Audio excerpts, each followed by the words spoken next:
नमस्कार. मी सोनाली रवींद्र खलोकार, सावित्री शक्तीपीठ, पुणे, महाराष्ट्र, शाखा परतवाडा.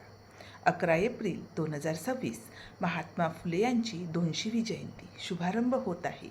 त्यानिमित्ताने महात्मा फुले यांनी त्या काळी अखंडाद्वारे मोठे प्रबोधनात्मक कार्य केले. ते आजही उपयुक्त आहे. जाणून घेऊया त्यापैकी एक अखंड व त्याचा अर्थ.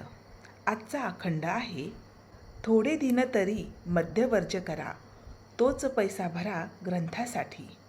ग्रंथ वाचितांना मनी शोध करा, देऊ नका थारा वैर भावा. खोट्या धर्मा नाही सत्याचा आधार, व्यर्थ बडिवार स्वार्थासाठी.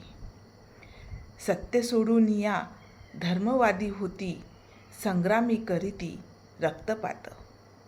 लढण्याचा कित्ता संतांना घालिती, पिढी जादा देती दुःख जगा. सहिष्णुते विन नाही समाधान, एकीचे बंधन ज्योती म्हणे. जाणून घेऊया या ओळींचा अर्थ. काही दिवस तरी दारू पिणे सोडा आणि त्यावर खर्च होणारा पैसा पुस्तकांसाठी वापरा. पुस्तके वाचणाऱ्यांनी मनात विचार करावा आणि द्वेषभावना मनात ठेवू नये. खोट्या धर्माचा सत्याचा आधार नसतो.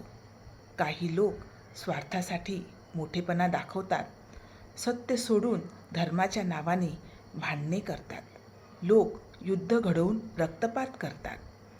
असे लोक पुढच्या पिढ्यांनाही भांडण शिकवतात आणि जगाला दुःख देतात. सहिष्णुता म्हणजे सहनशीलता आणि एकता नसल्यास समाधान मिळत नाही, असे ज्योती येथे सांगत आहेत. महात्मा फुले यांनी दिलेला संदेश आजही उपयुक्त आहे. आपण तो आपल्या जीवनात अंगीकारला पाहिजे, अशी मी सावित्री शक्तीपीठ, पुणे, महाराष्ट्राच्या वतीने आपणा सर्वांस विनंती करते. जय ज्योती, जय सावित्री.